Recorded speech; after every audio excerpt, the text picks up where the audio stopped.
everybody, to be showing you episode number 87 of the show right here on Shaw TV. Musical guests in behind us, a trio known as the Snake Island Railroad, consisting of Eric Johnson, Gary Holmes, and Bruce Hartridge. And if you can't find Gary, just remember that Holmes is where the Hartridge is. Holmes is, oh, that's an early joke kicking it off. Anyway, the fine guys behind me, they're purveyors of Americana and folk, and have some great tunes for us over the course of the show. And we also get to meet them in an interview later on this hour. Now, of course, I love talking about food, so let's start with that. Did you know we actually have an African Caribbean food store right here in Nanaimo? And from that, we're going to learn about some African Caribbean cooking today, as Bisla sets up behind the demo counter with Funmi Adegbola, who's a chef and manager of the Alpha African Caribbean food store, Nanaimo. Really looking forward to that. Now, today's computers, of course, they're much more powerful than the old Atari ST that I had, or the Commodore VIC-20 that Todd Jones used to cut films on. So with computer complications comes computer problems. So what are we doing? We're going to bring in Nanaimo technician Big Mike Millington. He's here to help us out with some tips. He's be speaking with our own Michael Berends, who assures me if Michael has any questions about how to clean out your browser history, it's for a friend. It's for a friend. It's not for him. Anyway, speaking of Michael Berends, he's also making history himself here on the show with his incredible Magic Moments with Michael segment. Stay tuned to see what he has in store for us in this episode. We're also going to cast our eyes toward the Vancouver Island Building Excellence Awards, or the VIBE Awards, celebrating excellence in home building in Vancouver Island. As an aside, this is the only industry where detached single family is actually, could be a positive thing. Anyways, Bisla is going to find out more about the awards from Peter Schultz. He's the chairman of the VIBE Awards Committee. And after the awards, of course, there will not be a dry eye in the house, but there will probably be a lot of drywall. A lot of drywall in there. Anyways, you know what? Hillary, one of our great hosts here, it's always been a banner year for her. So we've asked her to find out why it's going to become a banner a couple of months for the Nanaimo Arts Council. Of course, it's time for the Banner Festival. So Hillary's going to speak with Sarah Schmidt, the executive director of the Nanaimo Arts Council, as well as Brenda Peck, who's the Festival of Banners coordinator. Now, finally, to kick things off now, there's often a lot of drama in the life of a university student, especially if they happen to be a student in the VIU theater department. They got a new production coming up in March, and we're going to find out about that right now. So sit on down, grab your popcorn. It's the show right here on Shaw TV.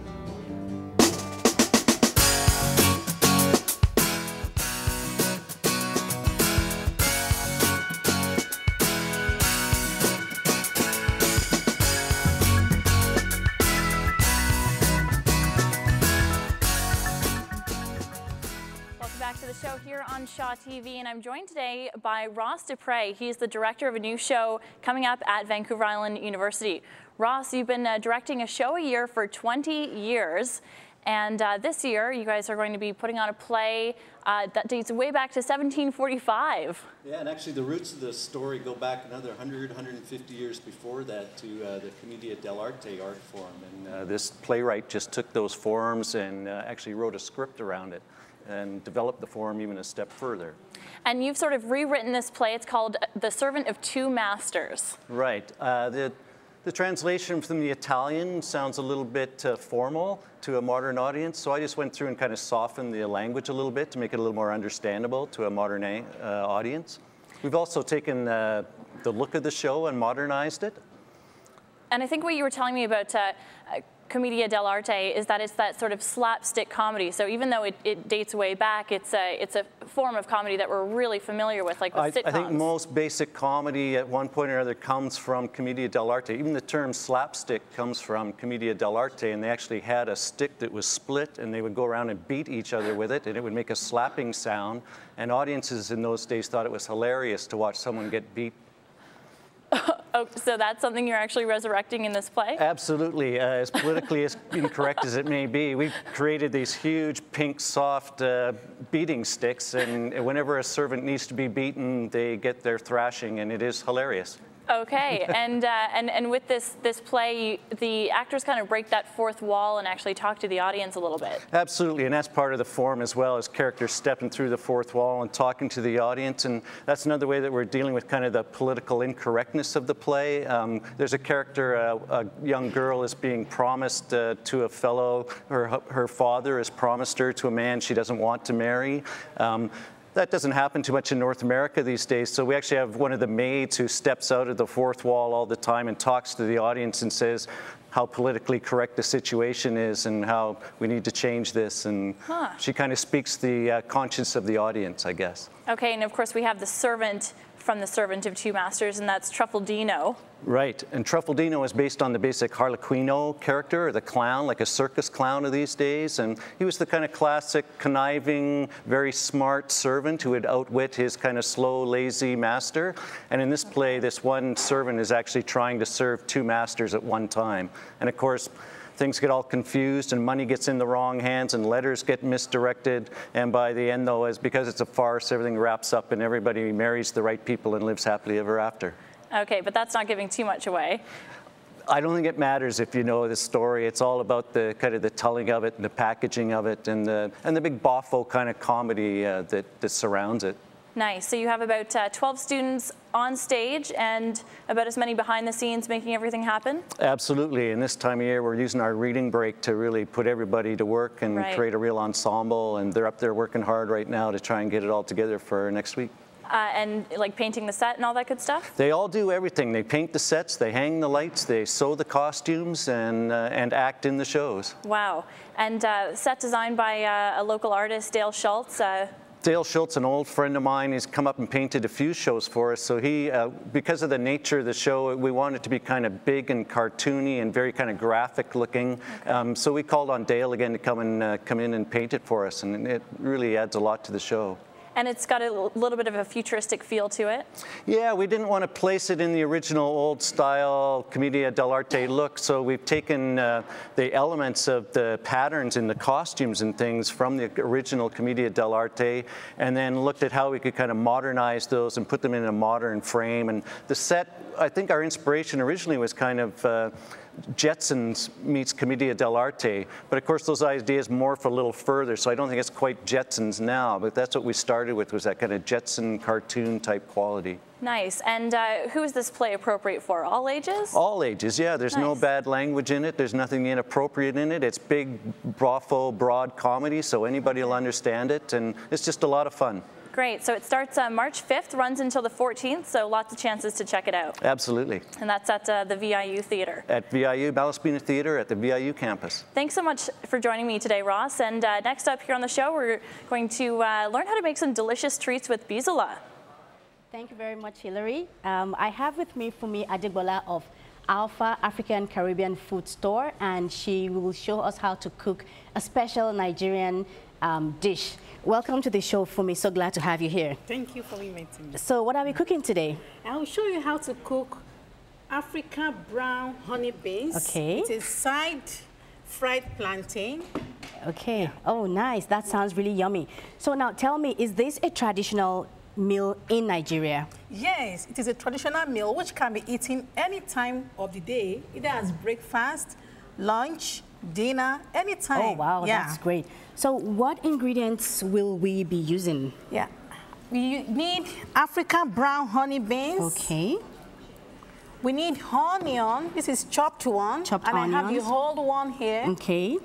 We need pepper. Yeah, so those are habanero and word of caution, those things are hot. Hot. And then we have the tomato. Okay, some tomatoes. Yeah. Okay. And this is the blended pepper. Okay, so that's a mix of habanero, tomatoes and onions okay. blended together. Okay. And then we need the red palm oil. Okay. Yeah. Okay, that's the red palm oil. We need in that. Okay. Yeah. Then what else do we have? Salt. We need salt to add flavor to it. Okay. And then we need Maggi. Maggi. Yeah. Well, here in Canada, that's called bouillon. So. And then we need curry. Okay, some curry powder. Yeah. And then thyme. Thyme. Okay. Yeah. So what do we do first? What's the first step here? Yeah. We put the beans, the honey beans in the bowl, wash it. Okay. After washing, you put it in the pot. Okay. Yeah. Okay. So do you want to? Okay, yeah, you can do it, So put it in the pot. Okay. Yeah. So what's the ratio of the beans to the water? How much water do we need? Yeah, you need more water than the beans. Like the water should be more than the beans, like 2 more, higher level than the normal beans that you put in the pot. Okay, so probably like 1 cup of beans to 2 cups of water kind of thing? Yeah. Okay. Yeah. Okay. Then we now add the onion to it. Okay. Yeah. All the onions? Yes. Oh, okay. Yeah, it's not... Okay, what else are we adding right now? They will now cook it for some time. It's Okay. like 30 minutes for cooking. Okay. Yeah. So is there any tips you could share about cooking the African honey beans? Like any tips that would be helpful? Like the tip you can use is like you can soak it overnight. Okay. When you soak the beans overnight, this will remove the enzyme that causes indigestion in the beans. Okay. Also, you can use pressure cooker. This will reduce the time for cooking it, because cooking beans take like an hour to cook it. Okay. So pressure cooker will reduce the time to half of the time for cooking it. Down. Yeah. Okay. So how is the African honey beans different from the regular black-eyed peas that we see in the stores here? Yeah, the African brown honey beans is different because of the sweetness. It's very sweet. Okay. And it has a very good flavor compared to the black beans in the grocery store. Okay. And also it has a very high content of protein compared to the black high beans in the store. Okay, so it's very, very nutritious. Yeah. Okay, we'll take a short break right now and throw things over to Matt. Thank you so much, Pisala and Funmi. Thank you guys so much for being here. I know in our last episode we were talking about Chinese cooking and the values of different cultures of cuisine. Amazing stuff. Looking forward to hearing the next segment, and I will be trying to steal a little food for myself later on, if I'm quick. All right, now we're going to turn our focus over to our musical guests, and while I may lament the fact on a regular basis we don't have any passenger rail service here in Vancouver Island, the essence of riding the rails perfectly captured by these guys, Eric, Gary, and Bruce, Snake Island Railroad. Gentlemen, welcome to the show. Thank you. First thing about the island, Snake Island. I know there's a bunch of different Snake Islands around the world. There's only one. There's only one. Tell us about the Snake Island. It's just right off of Nanaimo, as we all know. Get you to step right up to the mic. They're beautiful. It's right off of Nanaimo, as you well know, and there used to be a railroad that went undersea from Gabriola to Snake Island, and from Snake Island to Nanaimo, and we're trying to restore that right now. Restore that railroad. Yeah, we're restoring that railroad right now. Nice. Again, there's the underground music scene. Yeah, Coming to life. Perfect. All right. So I always like to start off talking to guests about back in the day. Tell us about your very first guitar. Describe it to us. First guitar, I think, was a Yamaha gut string that I put steel strings on, and it folded up on me, and so I played with that for many, many, many years, and then finally discovered that you didn't have to do that, and went on to get things like this, which I kind of like. But yeah. You talk about, I guess, customizing that guitar back in the day, or working on it, and you sort of have two trades going on, music and also carpentry. Was that sort of one of the first essences of you getting into some home improvement work? Well, the reason I got into home improvement work is because I needed to buy an amplifier, and so I had to get a job. So that's what led to me being a carpenter, and I just never got out of it. I kind of always enjoyed building things. So, and it helped me well when I was in Nashville, because there was plenty of work going on down there too. That's right. Yeah, I know Kelly Robinson did an episode on a little recently here on Shaw TV about being down in Nashville. So it was about 15 years or so you were down there? 15 years. And doing both carpentry and music. Yeah. Like so many people there. There's a lot of people there who have other jobs besides songwriting. It's not the most lucrative thing you can do. I noticed from the carpentry, though, a lot of really cool projects you work on: governor's houses, vice president's houses, country hall of fame.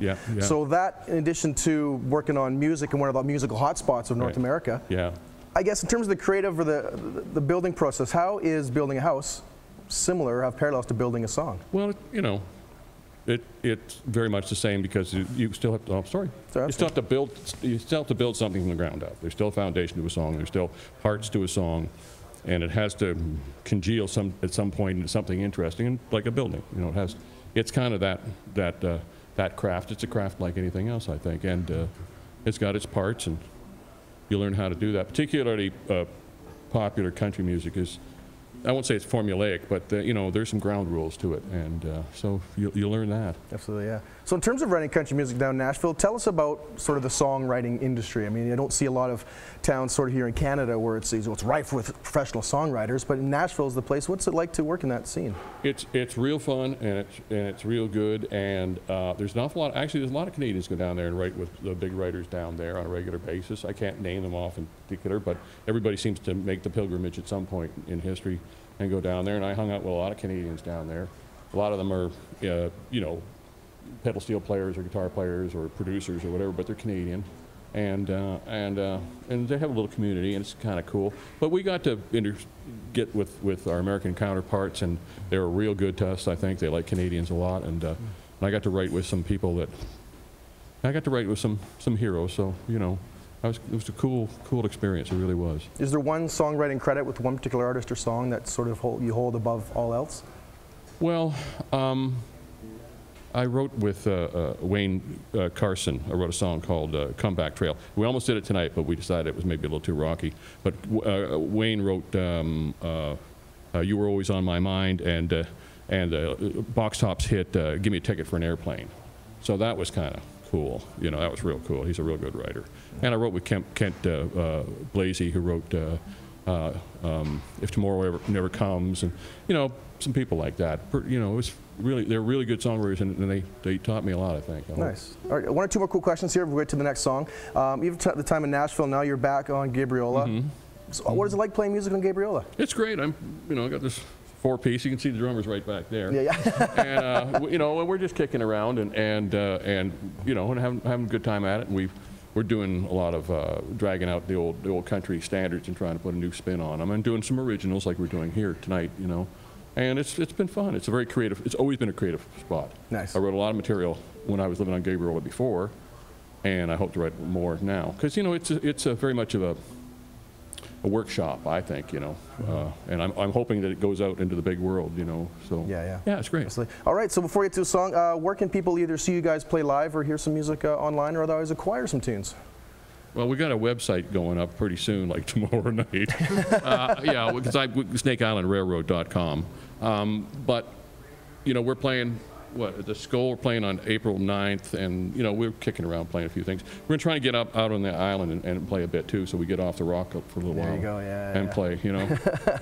Let's bring some rock to the rock, country to the rock. Again, Eric, thank you so much for being here. Guys, thank you much for being here as well. Snake Island Railroad, we're here, a track called Our Little Town. What's that about? I wrote this in Pulaski, Tennessee. I was down there on a Sunday, and with a buddy of mine, another Canadian writer, and I was sitting in the circle there, and the song came to me. It's about southern towns and very much like Nanaimo. Beautiful. All right, let's take a listen. Our Little Town by Snake Island Railroad is the show right here on Shaw TV. Thank you.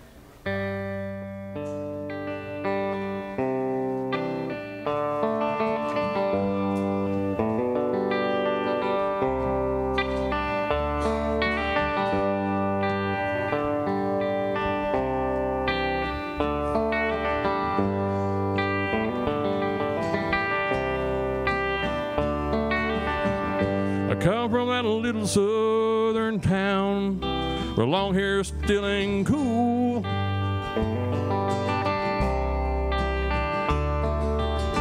The bleachers on a football field are bigger than the school.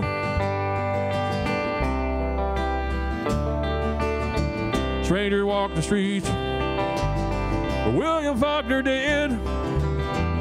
In my mind, it hasn't changed since I was still a kid.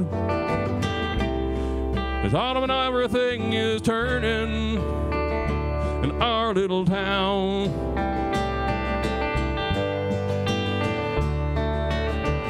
The sidewalk down there somewhere, people, you can't see it for the leaves.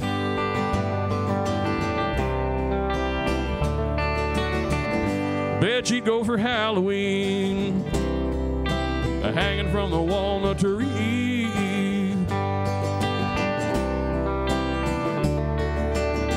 No one here asks you for nothing, boy. You cannot let them down. You dare not let them down. An eagle and a wind vane on the courthouse, our little town.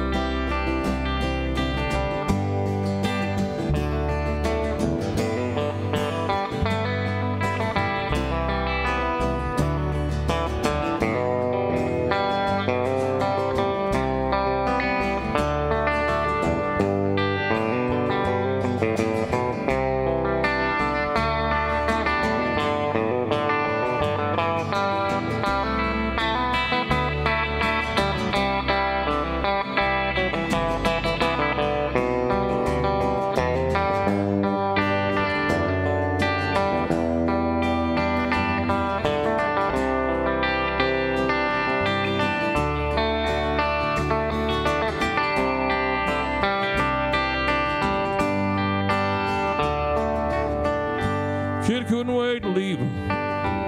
Lord, I never wandered off that far.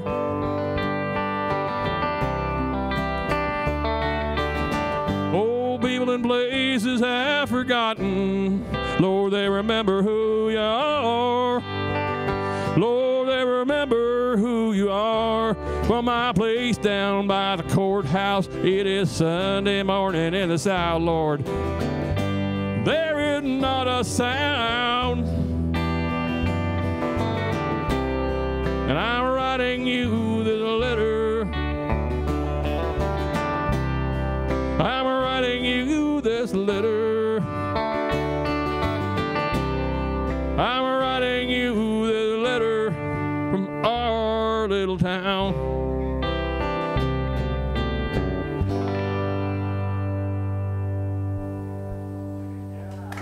All right. Thank you. Appreciate it. Beautiful. Hey, everybody. Michael Berends here. We're here for another magic moment. Now, you know what? I've done a lot of magic moments on here and done magic, and today I thought I'd teach everybody how to do a bit of a trick, and we have our friend Matt Carter here. Hey, Matt. Hey, how's it going? Good, good. Today we're going to actually teach you a trick, but I'm going to do it first. Yeah. I have a deck of cards here, and all I want you to do is we're going to riffle down. Just tell me when to stop at any time. You ready? Okay. Stop. Right there? Happy there? Yeah. Want to change your mind? Nope. Okay, good. Take the card. Show the camera. Show the camera. Show everybody at home. Am I allowed to look at what it is? Yes. I'll show him. Okay, I'm not sure. All right. Okay. All right. You have it there? Yeah, yeah. Very, very good. Put it on top. On top. All right.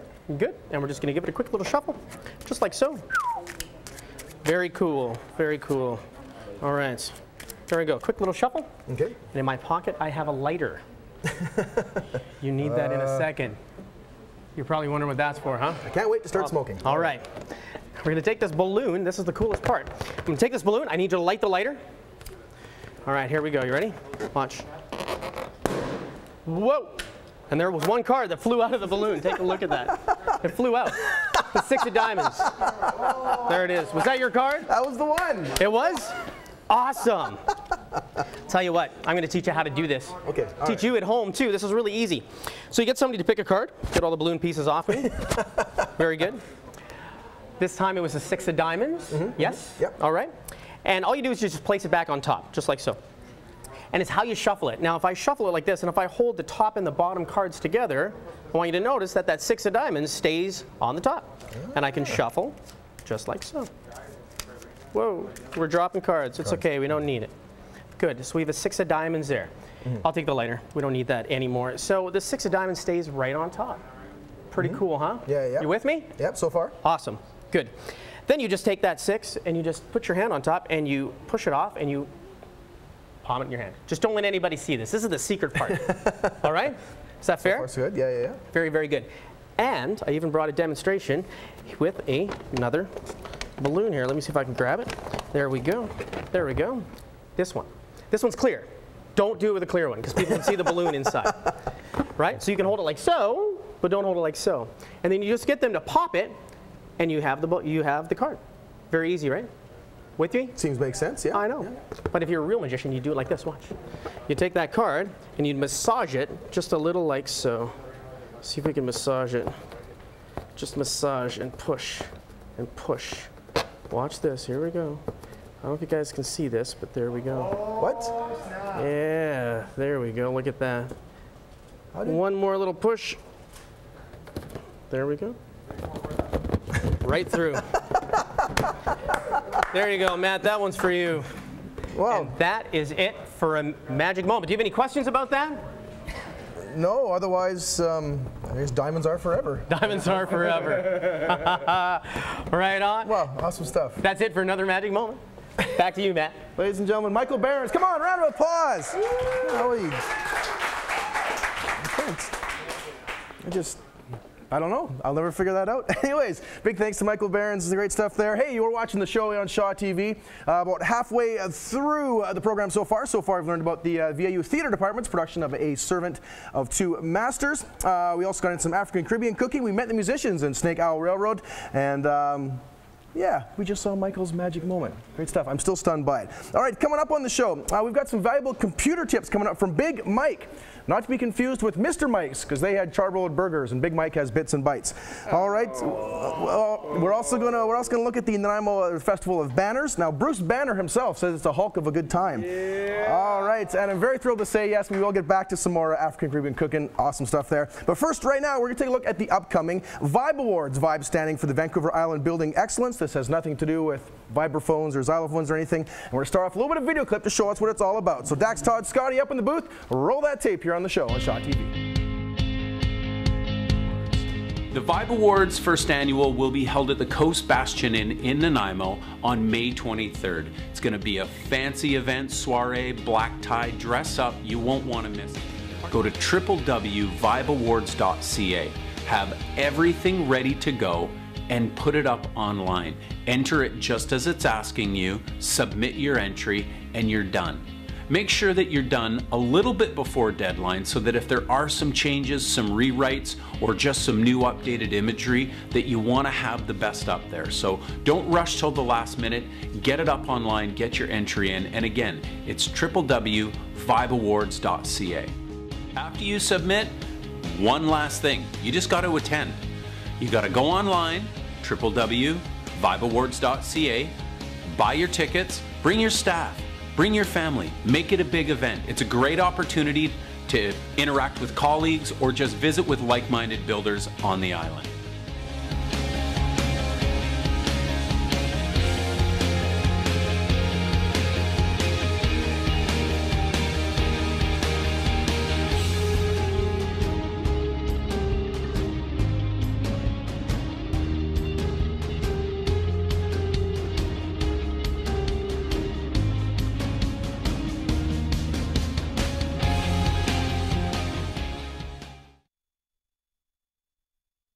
Is Peter Schulze, the chairman of the Vibe Award Committee.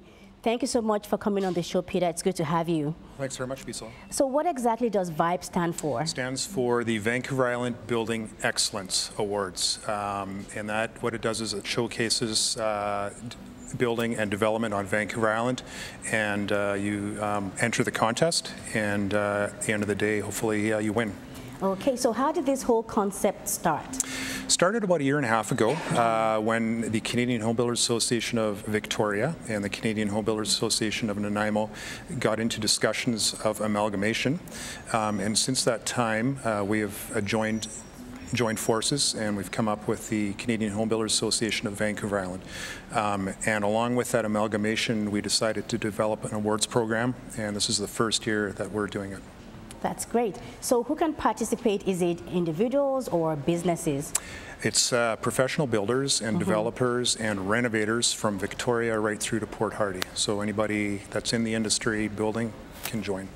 Okay, so for someone who's interested in taking part in the whole Vibe Award, how does the entry work? What would somebody need to send in, and where would they need to send the materials to, and are there different categories?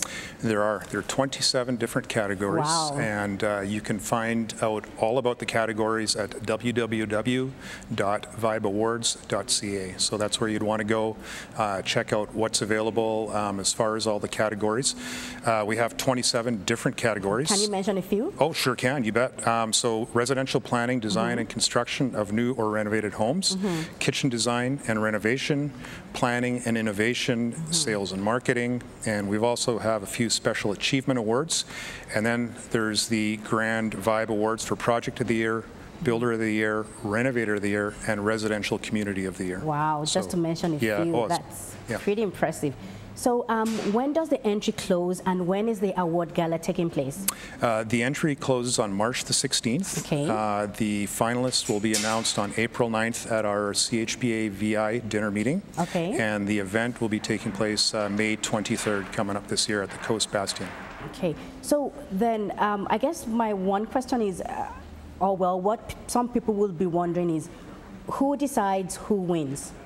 All right, there's some judges off of Vancouver Island that are involved in the building industry, and they are the panelists, and they will be deciding who has won the categories this year.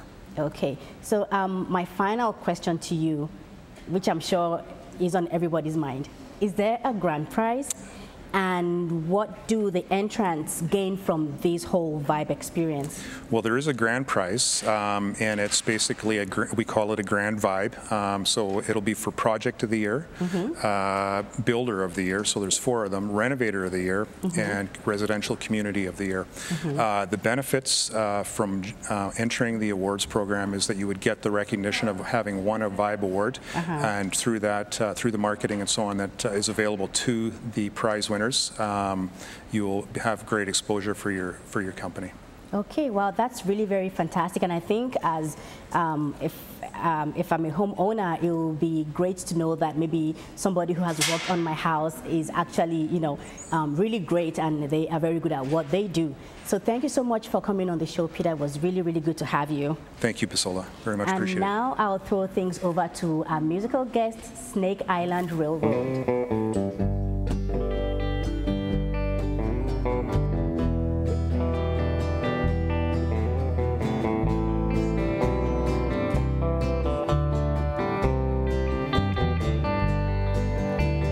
Never thought I'd get lonesome, but girl, I'm so lonesome for you. 800 miles in the road, bad Satan blue. I go where the company sends me, all what the customers pay. 600 miles down the road, 8 hours pay. But it ain't the distance that's killing me, just an hour or 2. As I walk through this town, every sight, every sound takes me on back to you. The night falls on no galley, the border lights come on.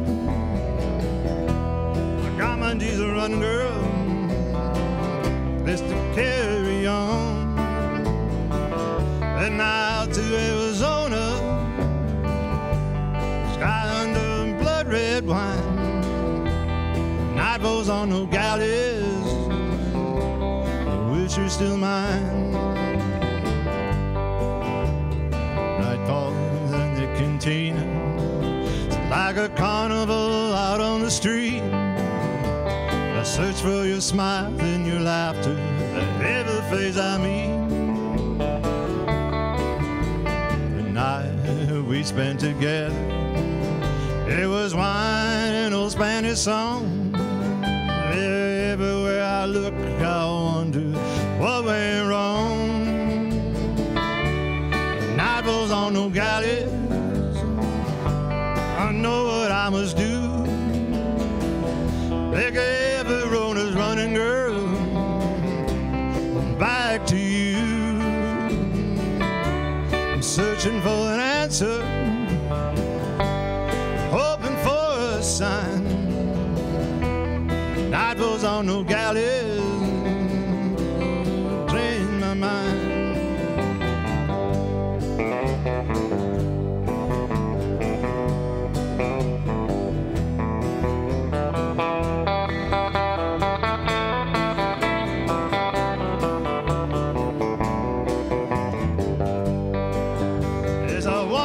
Town, every sight, every sound brings me on back to you. The night falls on no galleys, border lights come on. I got my diesel running, girl, about to wave me on. Heading out to Arizona, under scud light, blood light wine. Night falls on no galleys.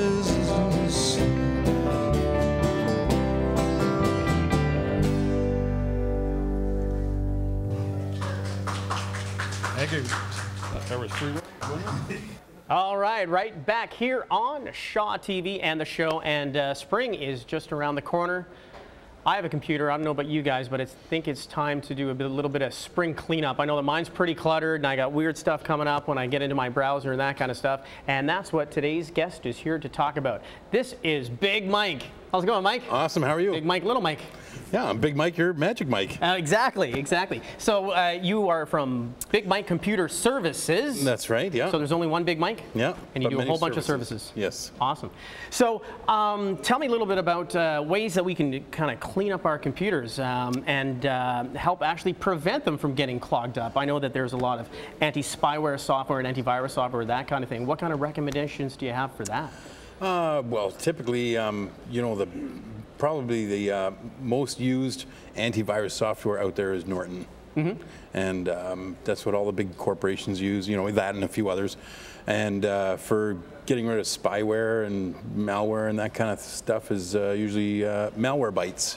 Malwarebytes. Malwarebytes is the name of the program, anti-malware. Oh, really? Yeah. Really? And that's something that you can just buy? Can you buy it online? Or? You can buy a free version. Or really? You don't buy a free version, you download a free version. Download a free version. And then you can have a paid version of it or a free version. And the difference is the free version only runs when you run it. Oh, really? And the paid version will run in the background and clean things up for you. Okay, so that's a bit of preventative stuff that prevents you from getting a lot of this nasty stuff that you can get on your computer. I know that I don't think we have a computer at home that doesn't have anything weird on it that, you know, we open up a browser to look up a recipe for chocolate chip cookies and weird stuff kind of keeps popping up. So those are things that we can do to prevent it. Now, what happens when we're in a situation that I'm in and you're in a situation where weird stuff is in your computer and that kind of stuff? What is, do these pieces of software also clean that out and fix that? Yeah, they can, depending on what the issue is. Anybody can download, you just go to a browser or a search engine and search engine download MBAM. That's the letter M-B-A-M. Yeah. And that's Malwarebytes anti-malware, and you can download that, install it, and run it, and it'll give you a free 2-week trial, or just use the free one and run a scan. It'll ask you to reboot, and that'll get rid of your problems. Wow, wow. So it's that easy? I didn't know that. Yeah. Holy cow. So now, having these problems and running these different pieces of software, is this something that you know, the everyday computer user can do, or is it pretty technical? Is it fairly simple? Is it fairly straightforward? It's fairly straightforward. There are a little, you know, maybe I guess a few things that you know, you probably have to go through once or twice to really get them. I've noticed they've changed that Malwarebytes program over a few years, and the last time they changed it, what ends up happening is it gets to the end of the scan and it says, you know, you're safe now, but you're not really, because it's still in the background cleaning out all those things, and then it pops up with another window saying you have to reboot. And so sometimes people don't wait for that, and they think they're safe, and you know, they turn off their machine and turn it on again, and they're just as infected as they were before. Oh, wow, wow, that's not good. That's a really super great tip. I mean, I think I'm going to try this. I'm going to go home and I'm going to download that. And that was what again? B-A-M? MBAM. Oh, MBAM. Yep. MBAM. Just do a Google search on MBAM and we should be able to find that. Wow, that is great. So you have Big Mike Computer Services. Yep. Services being plural, that you do a lot of different services. Yes, just one Big Mike. Yeah, so if somebody's having a problem doing this on their own, will your service help you with that? Or absolutely, yeah. Them? Yeah, they can give me a call if they like. Or awesome. And the website is? BigMikeComputerServices.ca. .ca. Perfect, perfect, perfect. All right, well, I think it's time to go over to somebody else. I'd like to say thank you very much for giving us all that insight and all that knowledge. I know that I'm going to benefit from it, and I hope that everybody benefits from it at home. And now it's time to go to Hillary. All right, thank you so much for those handy tips. And I'm joined now by two guests who are going to play a key role in a program that's been brightening the streets of downtown Nanaimo for the past 27 years. Brenda Peck, you are the Festival of Banners Coordinator. And Sarah Schmidt, you are the Executive Director of the Nanaimo Arts Council. Thank you so much for being here today. And of course, we're talking about the Festival of Banners. So this is going to be the 28th year. Yeah. Sarah, tell me a little bit about the new role that the Arts Council is going to be playing. Well, until now, the Nanaimo Art Gallery has presented the festival, and last year they approached us and asked us if we wanted to take on the role of festival coordinator, and of course I jumped up and down and said, yes please, pick me. And so this year we're working in partnership, and they're mentoring us and you know, until we go through a whole cycle, and then next year the Arts Council will be the sole presenter. Okay, so Brenda, you're showing her the ropes? I sure am. She's easy to show, though. Yeah, that's great. So this is the program, of course, where these beautiful, colorful banners get hung on the light standards throughout downtown Nanaimo. That's right. They get hung up between May and October, so they're already painted for the May long weekend. And for people to paint, they need to come up with a design on a 4x8 card. Okay. So it's not very big, but it has to be those dimensions in order for us to draw up on the banner, and then when the artists come in, they can come in and just paint. It's already done for them. So all the paint is applied for, brushes, everything. So all you need to do is bring your paint clothes and a smile and have some fun. And of course, that's what we're talking about today, is the painting, because before they go up, they have to be painted. So you're starting March 1st, and you have 2 months of painting. That's right. We have March and April. So they have to be finished by April 30th, because there's a lot of work to do after you're all finished painting. We have to photograph and number and stencil, decide where they're going. So it's a lot of work after that too. Yeah. So, and you don't have to be a professional artist to get involved in this, right, Sarah? No, absolutely not. We have classes from schools that come and do it as class projects. So everything from what would the youngest have been? We have grade 4, 5s, and 6s. Yeah. All the way up to, and it does include professional artists too. So many different people from the community all helping with this beautification project. Yes. Okay, and so it's $10 if you want to apply to paint a banner, and then you would pay that once you actually come down to paint. Right, you would pay that to me, and then I go on a holiday. No, I'm just kidding. You would pay that to me, and then we would book you in to paint your banner. Okay, and so you design the little card, and then you actually trace it onto the large banner, so you don't actually have to do that twice, and then you just come in, paint it, outline it in black, and away you go. Right, so you have to paint both sides though. Wow. And then you have to paint black outline everything for it to stand out on the street. As you can see, the ones behind me, they really stand out because they're all outlined in black paint. And we have some photos as well of some of the banners in studio and also up on the light standards in town. And you need some key materials in order to make it happen this year, right? You're looking for some donations? We're looking for some donations of juice bottles, like cranberry juice bottles. They're a harder plastic, or the orange juice bottles. They're a harder plastic for us to mix the paints up. We don't want to leave our paints in the gallons, because the kids would come in and the next thing you know, the paint would be all over the floor and all over the banners. So you have to have something that it's a little bit controllable for children as well. Okay, so you want people to collect their juice containers and bring them down to our paint site. And that's at the Nanaimo North Town Center. Okay. And our painting site this year is right beside the administration office, so that won't be hard to find. Okay, excellent. And Sarah, you also need some volunteers. Yes, there's lots of work for volunteers to do. They mix paint, they clean up. Brenda probably knows better than I do what they do. Take down banners for the next day and put the new ones up, because we have a shift change every day of people coming in. So some people can't book 1, 2, or 3 days in a row. Somebody might come in one day and then can't come in for another 4 days. So you have a whole another shift to put up before they can finish. And it's 200 banners? 200 banners this year. Wow. That's a lot of banners, but I guess, you know, once you get them all up downtown, those only go so far. That's right. Yes. They hang on all the streets downtown and the promenade. And if you design a banner, or if you really love one, you can actually buy it after the fact, right? That's right. We ask painters if they're going to paint one, if they really want it back, to pay for it as soon as they're finished painting it, so that they have the opportunity to buy their banner back after it comes down from the festival in the fall. Okay, excellent. So lots of ways for people to get involved in this project.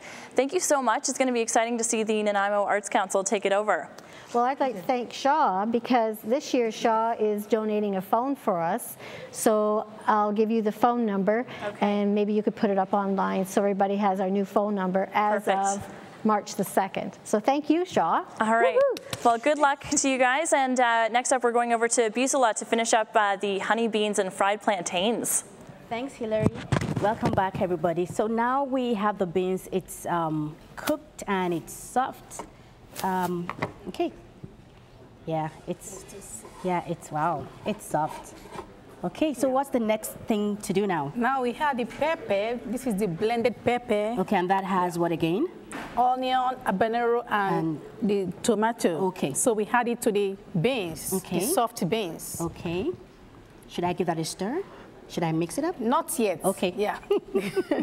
Then we put the salt into it. So we have to measure the salt. Just small, teaspoon level of salt. Okay. Or into to taste. it. Yeah. Okay. Then we can put Maggi into the bouillon, it. Yeah.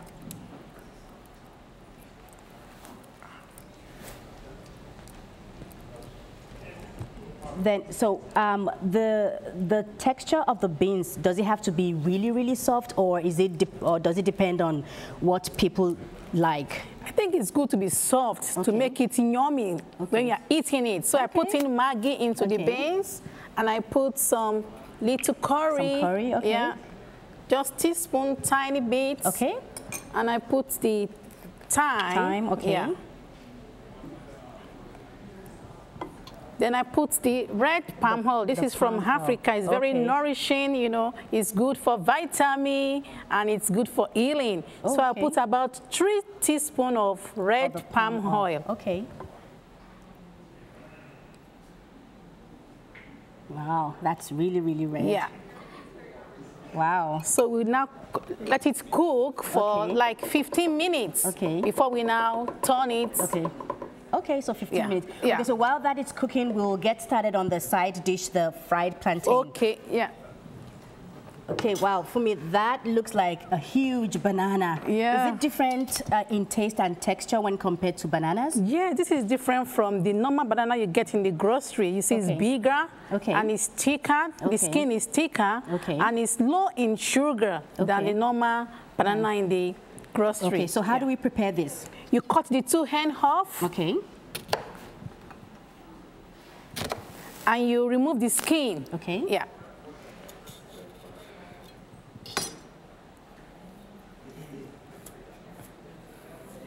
Okay. Now we slice the plantain into smaller portions. Okay. I'll just take those away from there so that people can see what we're doing. Okay.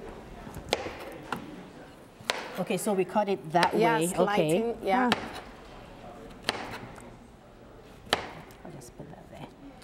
Okay, so how hot does the oil have to get before we put the plantains in? Yeah, the oil should be very hot, like 360 degrees. Okay. So that when we put in the plantain, it will make a seasoning sound. That means it's ready for cooking. So should I try that? Yeah, let's put it. Yeah. Okay.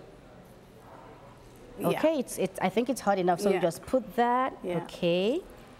And do you want to check on the beans to see what it's doing? Yeah. I'm getting the signal. We have less than a minute left, so we need to speed things up. Yeah, so I will now check the beans and see how it is doing. Okay.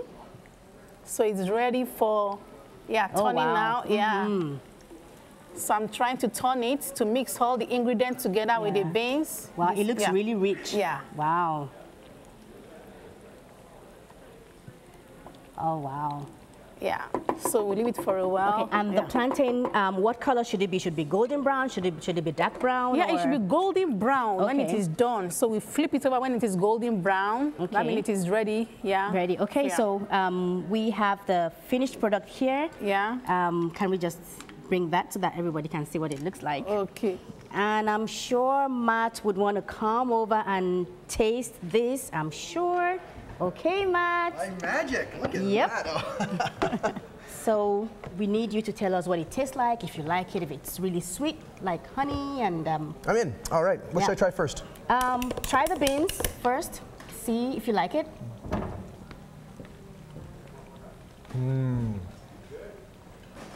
That's very good. Okay. It's, not too spicy? no, I love spicy food. Okay, good.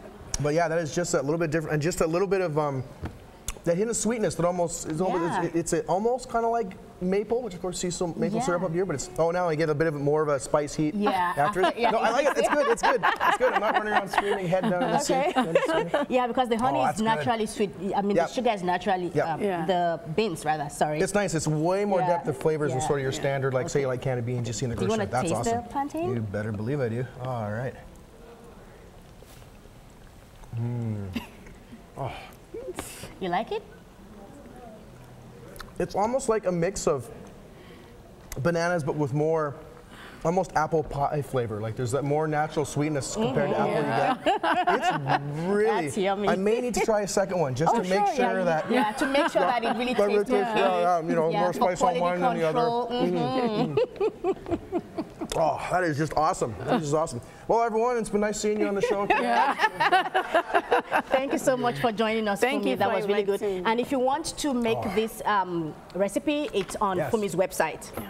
Thank you. That is awesome. All right, I'm going to have to drop by the store and grab some supplies and stuff. This is amazing stuff. Funmi, thank you so much for being here. Bisla, thank you so much again for putting this together. All right, so while we wait for the rest of the plantains to fry up, I do want to say it's plantain to see it with my jokes. I was trying to curry favor to get some of the food there. You know, usually when I eat spicy food, I wear what I call my whiskey hat. You know, my hat when I drink whiskey. I also call it a Scotch bonnet. So a Scotch bonnet there. You know, hot foods they don't mango my taste buds very much. You know, like even when it's hot, like a volcano's guava flow. All right, and you can take that to the Banku in your Ford Pimento or just on board a couscous train. Anyways, lots of kebab jokes everywhere. So before they put me into a Spice Girls audition under the name Jerk Spice and kick me into someone's going to kick me in tahini here real quick. So I'm going to say thank you so much to our guests, hosts, volunteers, and staff in front of and behind the cameras. Thanks so much to Milanos for the za before the show to feed our hungry crew. Though I got to tell you, I'm going back for more beans and plantains in a minute. Hey, you can find us direct on Facebook as well, facebook.com/theshowonshaw. You can also find information on our Twitter account for Shaw TV Centre Vancouver Island. And hey, you can find previous episodes of the show on our Facebook page as well as on YouTube.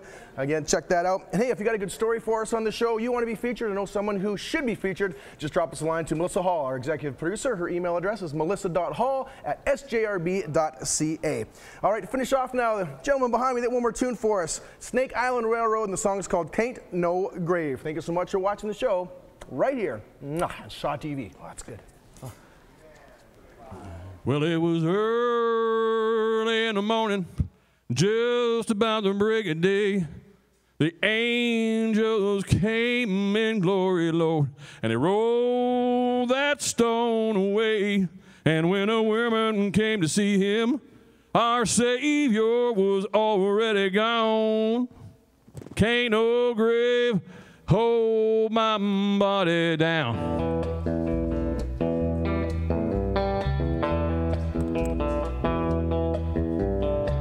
Early in the morning, just about to break day, angel came in glory, Lord, and they rolled that stone away. Women came to see him, Lord, and our Savior was already gone. Can't no grave hold my body down. Can't no grave hold my body down. You can sing with it. Ain't no grave hold my body down. But when I hear that trumpet sound, I'm gonna get out of this cold, cold ground. Ain't no grave hold my body down.